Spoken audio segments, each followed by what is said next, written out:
Hello friends, welcome back to your favourite channel Dheeraj Singh classes. स्वागत है इस वक्त की लेटेस्ट अपडेट, कह सकते हैं कि अभी अभी की ताज़ा खबर। जी हां, आज झारखंड राज्य प्रशिक्षित अध्यापक संघ के प्रतिनिधि मंडल माननीय श्री शिक्षा मंत्री जी श्री जगन्नाथ महतो से मुलाकात किए और कई मुद्दों पर बात की है। जैसा पहला नंबर बात करें हम कि आकलन परीक्षा के फॉर्म भरने को लेकर के, ईपीएफ को लेकर के, ईपीएफ में क्या होगा, 4% वार्षिक वृद्धि के बारे में और भी बहुत सारे बिंदुओं पर बात किया है उन्होंने। जैसे अनुकंपा को लेकर के, सीटेट को लेकर के, एनसी प्रशिक्षित सहायक अध्यापक को लेकर के, वन बाय वन हम जानेंगे पूरा डिटेल। आइए जानते हैं कंप्लीट डिटेल, लेकिन उससे पहले एक छोटा सा रिक्वेस्ट है, प्लीज़ वीडियो को एंड तक वॉच करें। वीडियो अच्छा लगे तो लाइक करें और ज़्यादा ज़्यादा अपने दोस्तों में शेयर करें ताकि उन तक भी ये न्यूज पहुँच सके। सबसे फर्स्ट देखते हैं हम, माननीय शिक्षा मंत्री श्री जगन्नाथ महतो जी से मिला झारखंड राज्य प्रशिक्षित सहायक अध्यापक संघ का प्रतिनिधि मंडल। कई मुद्दों पर हुई बात और ये कहीं ना कहीं ये जो मीटिंग था वो बहुत ही महत्वपूर्ण हो सकता है क्योंकि कई मुद्दों पर यहाँ पे हुआ है बात। आइए जानते हैं एक बाय वन कि क्या क्या मुद्दों थे, उसमें मुद्दे रखा गया और किन मुद्दों पर बात किया गया है।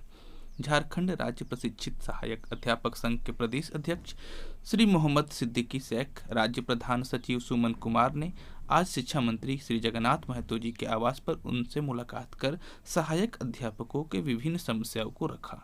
जो भी अध्यापकों का समस्या था उनके ऊपर लेकर के ये मीटिंग था और ये मीटिंग जो है बहुत ही महत्वपूर्ण रहा है। कई मुद्दों पर इस पे बात हुआ है और हो सकता है कि बहुत सारी मांगे आपकी जो थी वो हो सकता है कि मान लिया जाए। आइए जानते हैं, नंबर 1 है, संगठन के द्वारा 15 दिसंबर 2022 तक सहायक अध्यापकों को आकलन परीक्षा फॉर्म भरने के अवसर देने की मांग की गई, जिसे शिक्षा मंत्री ने मंजूर कर लिया गया। जल्द इस पर कार्रवाई होगी।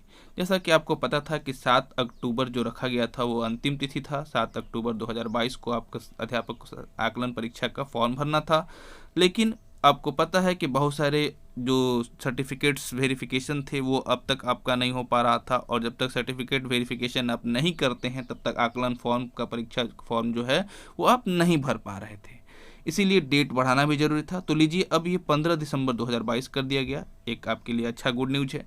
दूसरा बात करें तो झारखंड राज्य प्रशिक्षित संगठन के द्वारा विगत 26 अगस्त को सामान्य भविष्य निधि ईपीएफ के आयुक्त से मुलाकात कर सरकार के द्वारा ईपीएफ की सुविधा नहीं देने को शिकायत पत्र दी गई थी। इसके आलोक में सामान्य भविष्य निधि आयुक्त के द्वारा परियोजना निर्देशक और सरकार को पत्र जारी किया गया है। आज इस मुद्दे पर माननीय मंत्री जी से निर्देशक को बुलाकर ईपीएफ पर जल्द संचिता तैयार करने का निर्देश दिया गया है। ईपीएफ को मुद्दों पर भी बातचीत किया गया है। थर्ड नंबर देखते हैं, जनवरी 2023 से, जी हाँ, जनवरी 2023 से 4% वार्षिक वृद्धि पर जल्द पत्र निर्गत करने के निर्देश निर्देशक को दिया गया।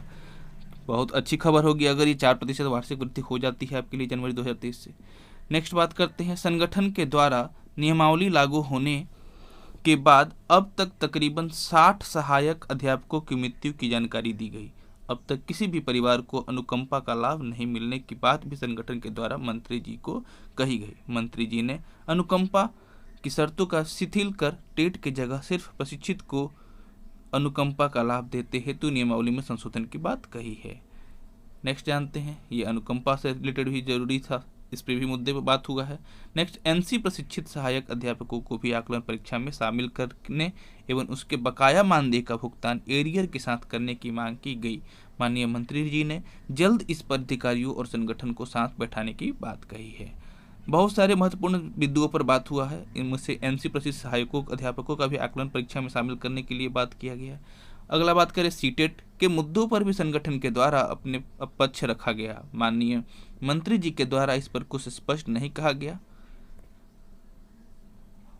मंत्री जी ने कहा कि विचार करेंगे। सीटेट को लेकर के मुद्दे पर भी बात किया गया। नेक्स्ट बात करें, प्रस्तावित आकलन परीक्षा के पूर्णांक अंकों के बंटवारा पर भी संगठन के द्वारा विस्तृत दस्तावेज तैयार कर माननीय मंत्री जी को दिया गया, जिसमें सीटेट, जेटेट एवं बिहार आकलन परीक्षा का तुलनात्मक अध्ययन शामिल है। माननीय मंत्री जी ने अध्ययन करने के बाद कहा कि झारखंड आकलन परीक्षा में भी सुधार किया जाएगा। इसके लिए दुर्गा पूजा के बाद संगठन को मिलने के लिए बुलाया गया है। बहुत ही महत्वपूर्ण ये भी जानकारी रहा आपके लिए। तो जो भी बिंदुओं पर बात हुआ है, जिन बिंदुओं पर भी बात हुआ है, वो कहीं ना कहीं महत्वपूर्ण है और आपके लिए लाभदायक होगा।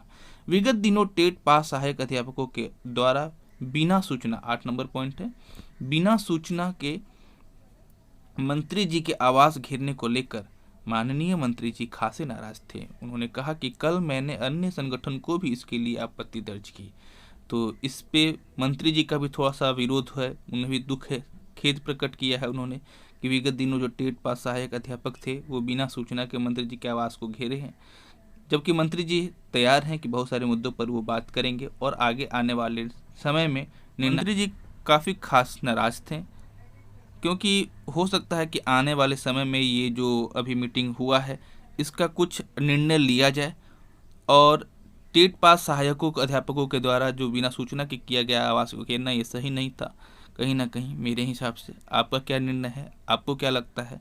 आने वाले समय में देखते हैं और भी क्या क्या फैसले आते हैं। जैसे ही कुछ महत्वपूर्ण जानकारी निकल कर आएगा वीडियो के माध्यम से सबसे पहले मैं कोशिश करता हूं कि आप तक पहुंचाऊं।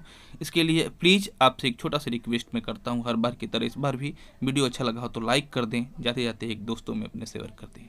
धन्यवाद, मिलते हैं कुछ नई अपडेट के साथ।